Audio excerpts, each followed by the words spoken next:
Red Blue JD.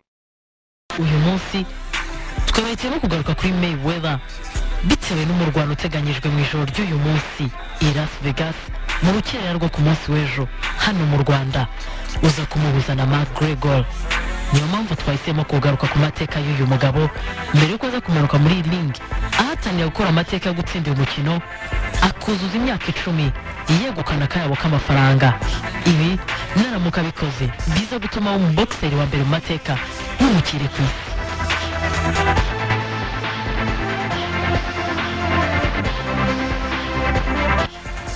Floyd Joy Mayweather Jr. akivuka hawa amazina Floyd Joy Sinclair yavutse ku itariki ya 24 z'ukwezi kwa kabiri umwaka wa 1977 avukira Michigan muri Leta Zunze Ubumwe za Amerika. Uyu afite utuzina tw'utubyiniro nka Pretty Boy na Mani.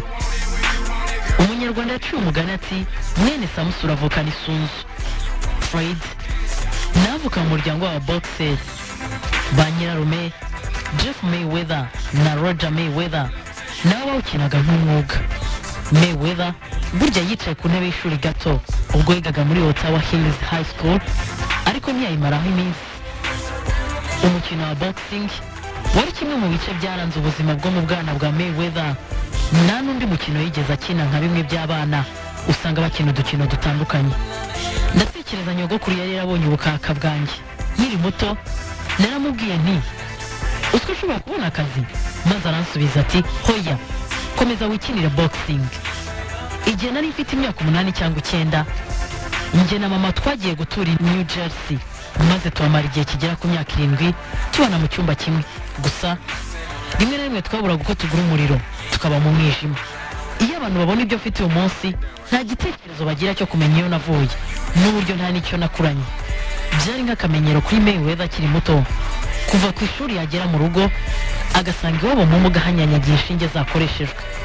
Mama we yari yarabaswe n'ibiyobyabwenge kandi yaranafite nyirasenge wari urwaye sida. Kubera gukoresha ibiyobyabwenge byinshi ubudahangarwa bw'umubiri we bunanirwa guhangana n'iyo ndwara iza no kumuhitana.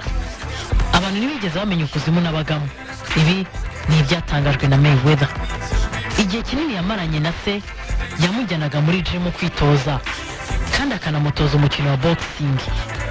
Nta munsi n'umwe nzi data agira hanjyana cyangwa nkorera ibyo ababyeyi bakorera abana babo, nko kujyana gusura ibisimba, kureba filime no kungurira ice cream.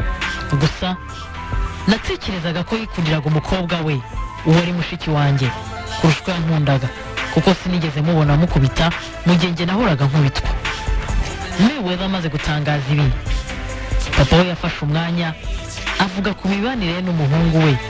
Uyu mubyeyi ucuruzaga ibiyobyabwenge yagize ati sinigeze muhotera umwana wanjye, ibiyobyabwenge nacuruzaga byari mu rwego rwo kugira ngo murere.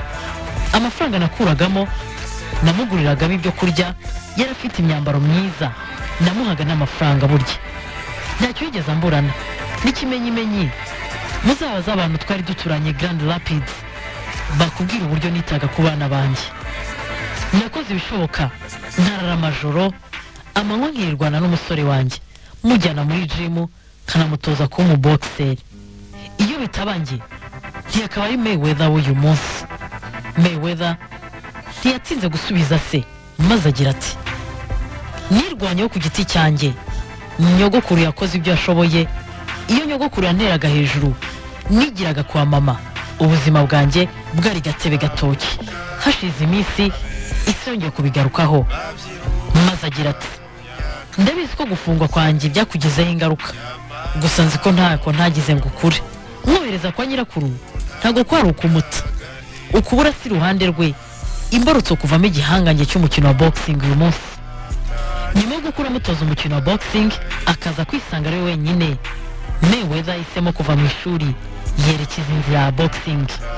Nafashe umwanzuro wo kureka ishuri kugira ngo ndebe ko nahindura ubuzima bwanjye n'ubwa mama, kuko icyo gihe nabonaga ishuri ritakiri ngombwa, mpitamo boxing nk'inzira y'ubuzima. Ibi nibyo Mayweather yatangaje. Ese Mayweather dutegereje mu ijoro ry'uyu munsi ahanganye na Gregor yahereye he? Byaramworoheye? Isi n'ishuri rukaba urugendo ruryoha kandi rukanabiha biterwa n'uko byitwayemo kimwe n'uko wasanga ariko gasaraba kawe. Umwaka w'1993 nibwo Mayweather yatangiye kwigaragaza muri uyu mukino, maze umurwano wa mbere atsinda uwo bari bahanganye amutsindira ku manota 88 ahita yegukana National Golden Grooves Championship. Umwaka w'1994 kugera umwaka w'1996 yahimbwa akazina ka Pretty Boy akiswe na mugenzi we bakinanaga kubera ko yari afite inkovu ku mubiri we. Umwaka w'1996 mu mikino Olympique ya Atlanta, Floyd yegukanye umudari wa feza anabona itike yo gukina umukino wa kimwe cya kabiri mu batarengeje ibiro 57. Maze icyo gihe round ya mbere irangiye Mayweather ayoboye n'amanota 10-1 by'umunyakazakistan Tileganov. Uyu murwano yaje kuwutsinda ariko uhagaritswe. Mu wundi mukino Mayweather atsinze Arthur wo muri Armenia amanota 16-3, maze ubwo bari bageze muri kimwe cya kane Mayweather wari ufite imyaka 19 atsinda umunyacuba Lorenzo Aragon wari ufite imyaka 22 amutsindira ku manota 22-11. Umunyaleta z'Ubumwe za Amerika wa mbere mu myaka 20 yari ishize washoboye gutsinda umunyacuba.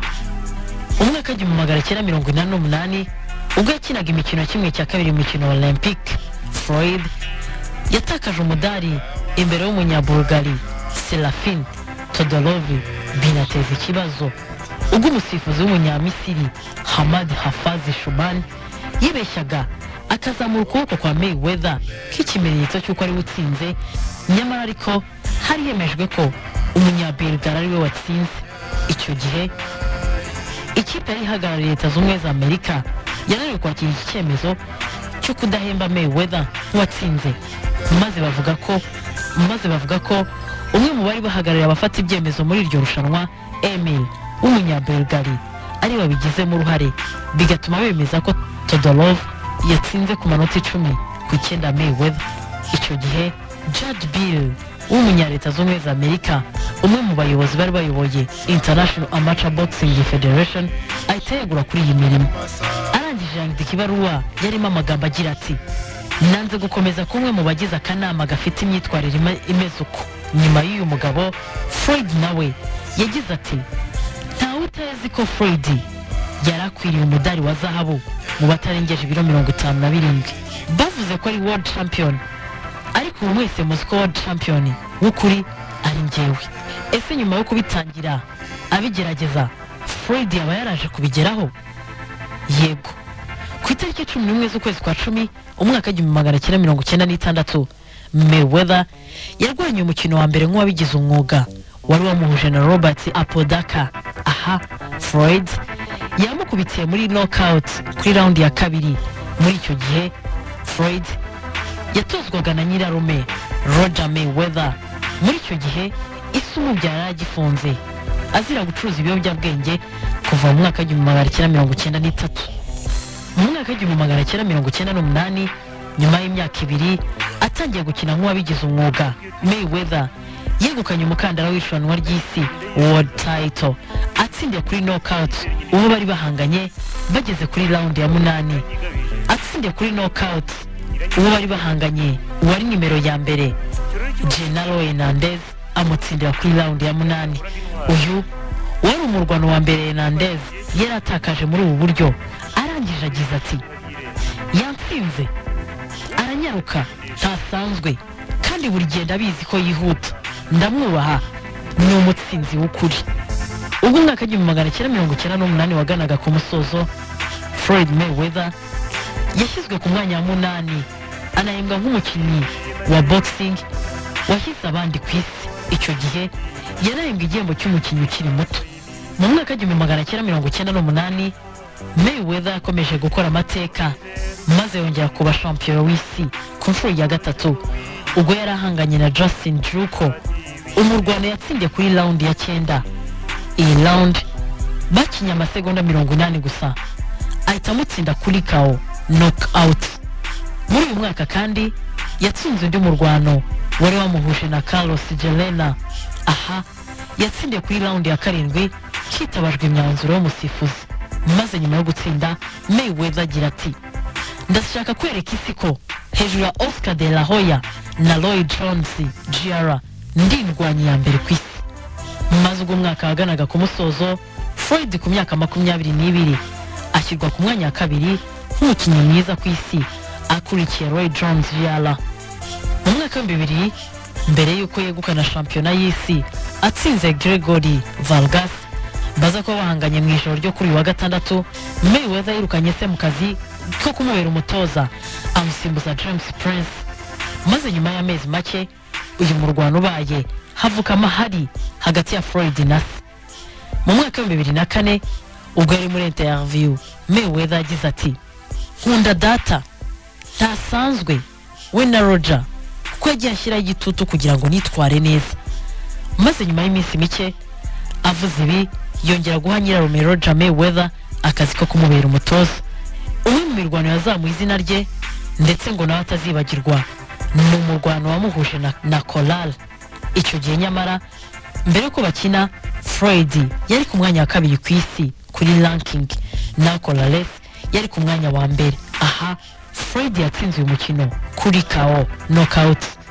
Mbere ko uyu murwano uba, Floyd yavuze ko yifuza kurwana na Colales, uyu wari uvuye mu buroko azira gukubita umugore we wari utwite.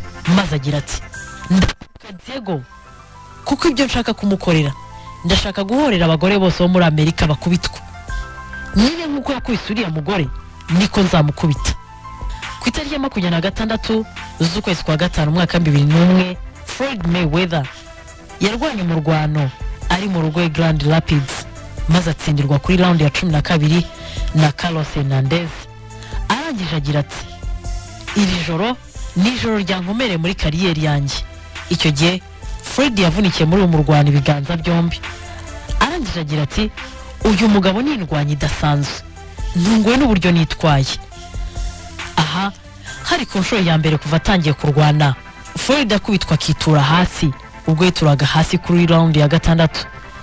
Ku myaka 27 yatangiye atsinda wari warigize kizigenza muri uyu mukino DeMarcus Chop Coley, maze amutura hasi inshuro ebyiri muri round ya 8 n'iya 10 amutsindira ku manota 119 ku manota 108. Maze ubwo umurwano wari urangiye umutoza wa Coley Donnie Turner agira ati Floyd ntasanzwe. Ku itariki ya 22 z'ukwezi kwa mbere mu mwaka wa 2005 Mayweather yahuye na Henry Brusseless maze amutsindira muri round ya 8. Dore ko ubwo bari binjiye muri round ya 8 Mayweather yatuye hasi Brusseless inshuro ebyiri ndetse umurwano uhita uhagarikwa. Mayweather agarutse muri ring aje guhangana na Guts, umwe mu mirwano yatsinzwe ndetse ikanavugwa cyane. Hari ku itariki ya 25 z'ukwezi kwa gatandatu umwaka wa 2005 ubwo uyu murwano wari utegerejwe n'abatari bake i Atlanta, New Jersey, aho abafana benshi bari nyuma ya Guts. Mbere y'uyu murwano Mayweather yari yifitiye icyizere, yebwo bari barimo bigamba ageranya Guts nk'indwanyi nta kigenda nk'ikipe yatsinzwe kera.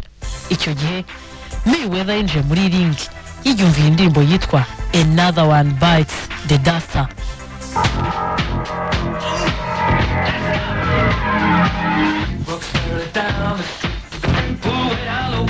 Iyi ni indirimbo yasohotse mu mwaka wa 1980 ya bande yitwa Queen y'Abongereza.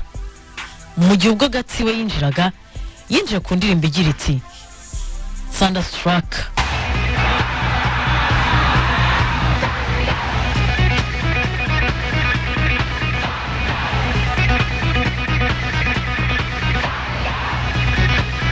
Iyi ni indirimbo yaririmbwe mu mwaka wa 1990.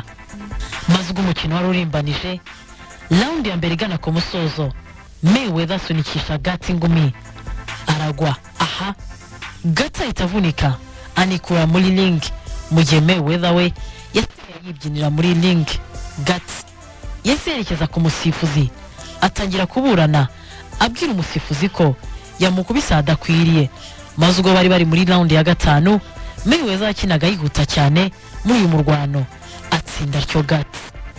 itariki ya 8 ukwezi kwa kane umwaka wa 2016 Mayweather yatsinze Zabu Judah ku mwanzuro wateje urujijo n'imirwano. Aha Judah yinjiye mu murwano yitwara neza, mu gihe Mayweather we yasaga n'utuje mu murwano, ariko bageze muri round ya gatanu nawe atangira gukora amanota ari nako kubita Judah.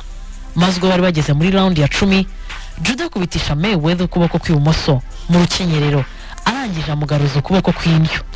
Icyo gihe umusifuzi w'uyu murwano Richards ahita atanga time out mu gihe round yaburaga amasegonda 5 ngo irangire.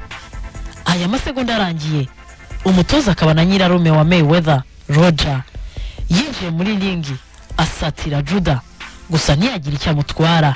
Ibi byatumye na se wa Judah akaba n'umutoza we Yoel Judah nawe yahise yinjira muri ringi.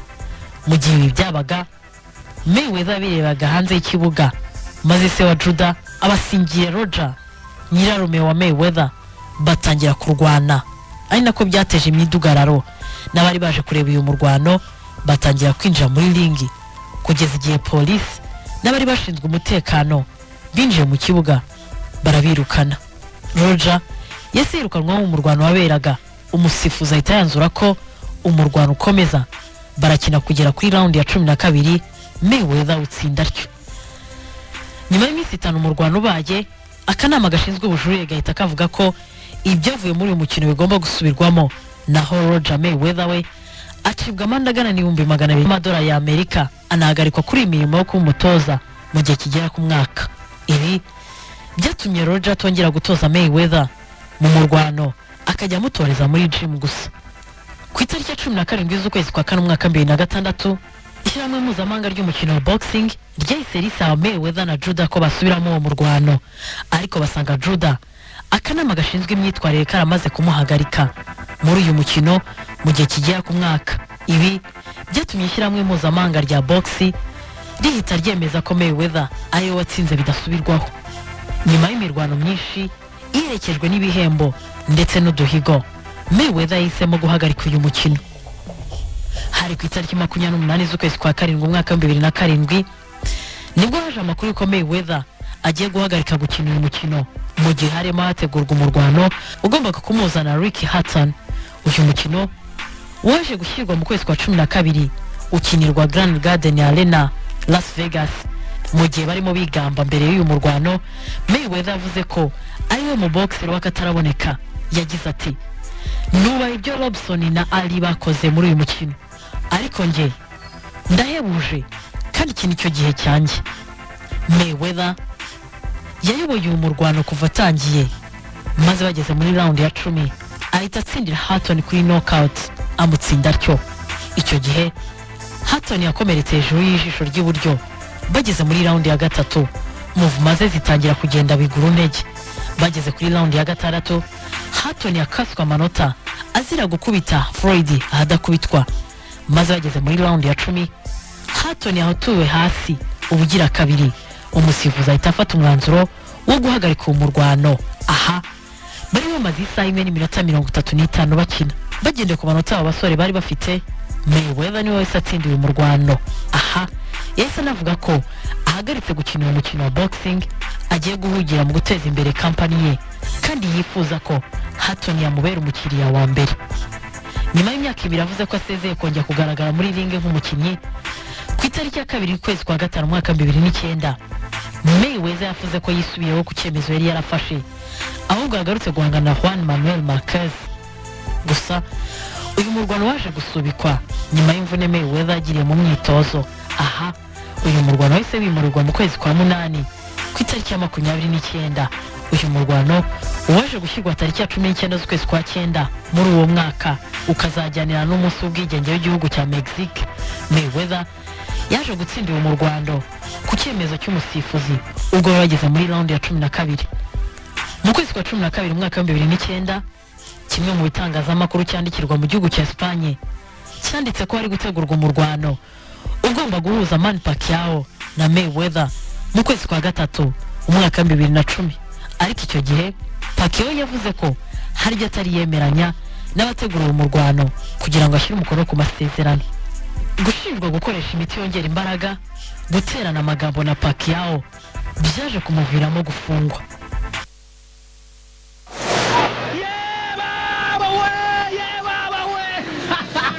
Yambura bavuze dore yahageze iyi nanjye igomba kunyagira imvura mu mpeshyi cyohe kure yego ni imvura y'amafaranga ku bakiriya ba Tigo kanda akanyenyeri 155 akadirisha cyangwa uhamagare kuri 155 cyangwa wohereze SMS kuri 155 maze ubona amahirwe yo gutsindira agera kuri miliyoni 8 muri tombora ya buri munsi agera kuri miliyoni 8 muri tombora ya buri kwezi ndetse nagera kuri miliyoni 20 ku musozo w'iyi promosiyo. Kurikira TV1 buri munsi guhera saa 1:45 z'umugoroba ukurikirana uko tombora igenda. Guhamagara cyangwa kohereza SMS ni amafaranga 100 gusa. Amategeko n'amabwiriza birakurikizwa.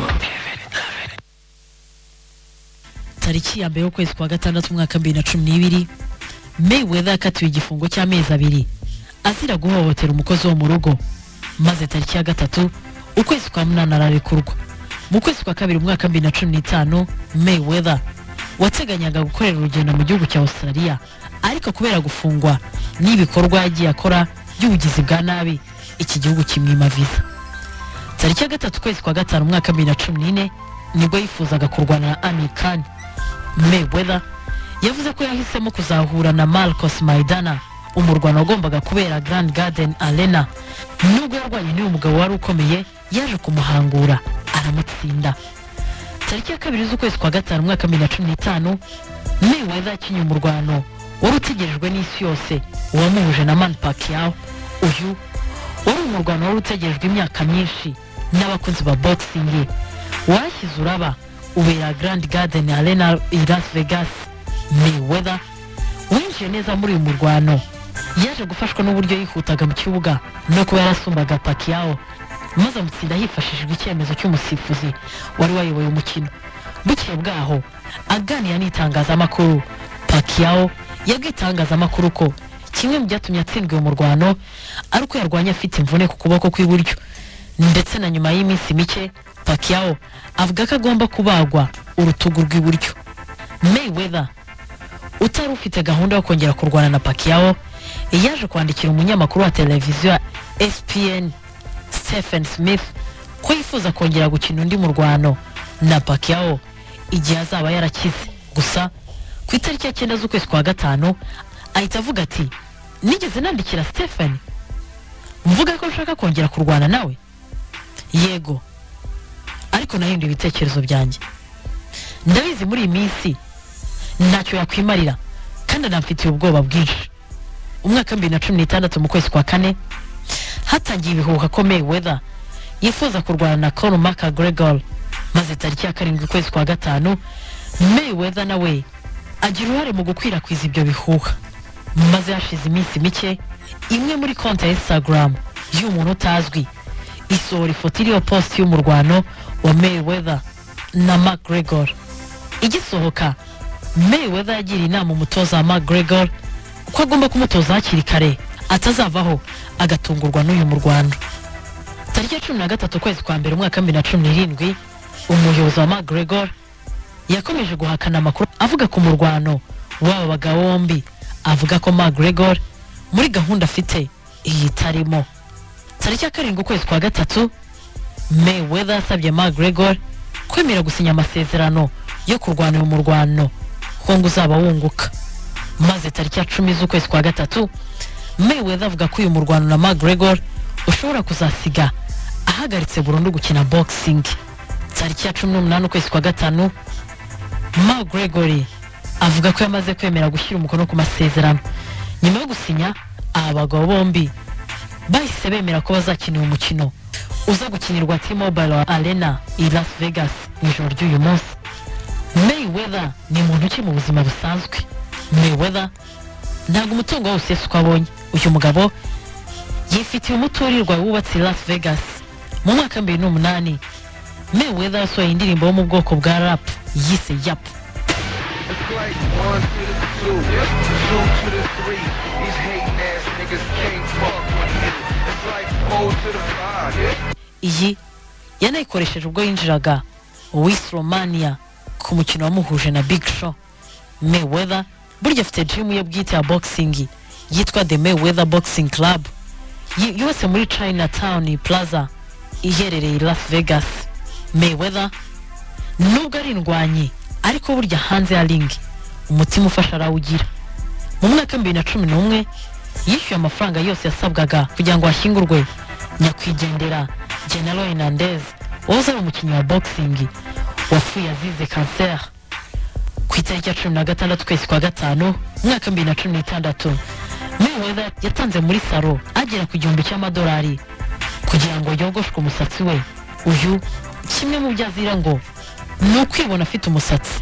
Ubwo umugore umwogosha banamaranye igihe dore ko yatangiye kumwogosha kuva mu mwaka 2009 yaganiraga n'umunyamakuru yamubwiye ko mwogosha nibura 3 mu cyumweru, mwogosha 2 cyangwa 3 mu cyumweru, ariko nanone biterwa n'umwanya afite. Iyo ari mu myitozo mwogosha kuwa mbere, kuwa gatatu ndetse no kuwa gatanu. Mayweather umurwano aza kurwana ku mugoroba w'uyu munsi uraza kuba ari umurwano wa 49 itambutse yose yarayitsinze kuko nta numwe aratsindwa. 26 muri yo yatsinze muri knockout cyangwa se KO, mu gihe 23 yatsindaga hafashwe ibyemezo n'umusifuzi. Ese ku mugoroba w'uyu munsi Mayweather araza kuzuza umurwano wa 50 cyangwa McGregor araza kumukoreraho amateka yibagize abakunzi b'umukino wa boxing umusore witwa Mayweather umuntu uri gukabakaba imyaka 40. Reka bari nangansubikira ibyaranze Mayweather tuze kumuhanga amaso mu rukira rwo kuri iki cyumweru turebe nimbaza yo kongera ku making money. Uyu mugabo wise money Pret Boy. Reka mbifurize weekend nziza naho nge twari kumwe Ndirigo Garura mukomeze munogerwe na gahunda Red Blue JD.